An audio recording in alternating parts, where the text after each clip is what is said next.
The rain had been falling for 3 days straight in the city of Densworth.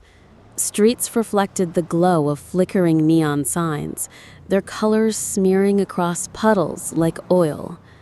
In a small, dimly lit apartment on the east side, Evelyn Carter sat at her desk, her fingers hovering over the keyboard. She had read and reread the email 100 times, the one that had changed everything. The subject line was simple: they know. For years, Evelyn had been a journalist, the kind who didn't just report the truth. She hunted it down, dragged it out from the shadows, and forced it into the light. She had exposed corrupt politicians, dismantled fraudulent corporations, and once even survived a car bomb meant to silence her. But nothing had prepared her for this. 2 months ago, she had started investigating Ravenwell Industries, a pharmaceutical giant with a clean public image and a deeply rotten core. They had been manufacturing an experimental drug, one they claimed cured a rare neurological disease. But her sources had told her a darker truth. It wasn't a cure. It was a slow poison, meant to hook patients into a lifetime of dependency, draining their money and health until both were gone. Evelyn's brother, Liam, had been one of those patients. She remembered the day he came home with the prescription, his hands shaking, his face pale, but his voice full of hope. 3 months later, he was dead. Officially, it was called a complication. Unofficially, it was murder. She knew it, and she was going to prove it. Her investigation had been careful, methodical. Anonymous sources, leaked documents, financial records hidden in offshore accounts.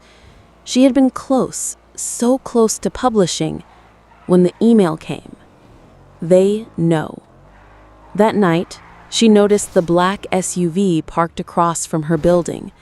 The next morning, her phone buzzed with a blocked number. "You should stop, Miss Carter," the voice on the other end said. Smooth, cold, male. "You're playing a game you can't win." She didn't reply. She hung up, packed her bag, and vanished. She moved through the city like a ghost, never staying in the same place for more than a night. An old friend, Marcus, a hacker she'd met during a story on cybercrime, helped her disappear digitally. No bank accounts, no cell signal, no trace.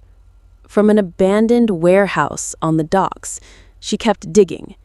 It was there she found the name: Victor Ravenwell, CEO, billionaire, untouchable. He had built his empire on the suffering of others, and Evelyn was going to take it apart piece by piece. Victor Ravenwell was a man who believed he owned the world. His mansion sat on the edge of the city, surrounded by manicured gardens and armed guards. His office tower reached so high into the clouds, it seemed to pierce the sky. In public, he was charming, a philanthropist, a visionary. In private, he was a predator. Evelyn's sources painted a picture of a man with no moral limits, who destroyed lives without hesitation. She learned about this secret lab in the countryside, where test subjects were kept under armed watch. She learned about the scientists who had disappeared after questioning the safety of the drug. And she learned about the offshore accounts that tied Ravenwell's fortune to dozens of shell corporations across the globe. The deeper she dug, the more dangerous it became. Once, she caught someone following her into a subway station. Another time, a bullet shattered the window of the safe house she was using. But Evelyn was past fear. She had nothing left to lose. Her plan took shape over weeks of sleepless nights. Step 1, infiltrate the lab. Step 2, steal irrefutable evidence.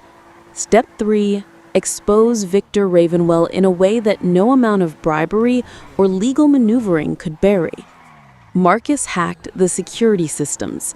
Evelyn used a fake ID to pose as a compliance officer.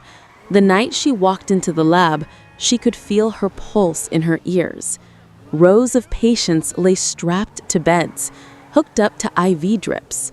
Some were unconscious, others stared blankly at the ceiling. She thought of Liam. She downloaded files, photographed documents, and recorded video evidence. It was enough to ruin Ravenwell 10 times over. But as she turned to leave, she heard the click of a safety being switched off.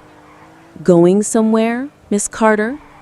The voice was the same one from the phone call. She ran, down the hallway, through the emergency exit. Bullets followed her into the night. She dove into the back of Marcus's waiting van, clutching the hard drive like it was her own heartbeat. They went public 2 days later.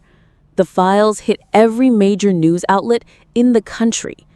Videos of suffering patients went viral.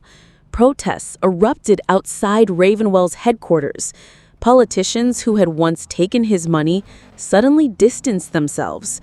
Arrest warrants were issued. But Victor Ravenwell was gone. Weeks passed. She knew he was still out there, somewhere, watching. Then came the package. No return address. Inside was a photograph of her apartment door and a note. "This isn't over." She didn't flinch. She smiled. Because she still had one final piece of evidence, a recording she had held back, one that tied Victor Ravenwell to the murder of a whistleblower. And she wasn't going to release it until the moment he tried to rebuild his empire. She could wait. After all, revenge was best served cold.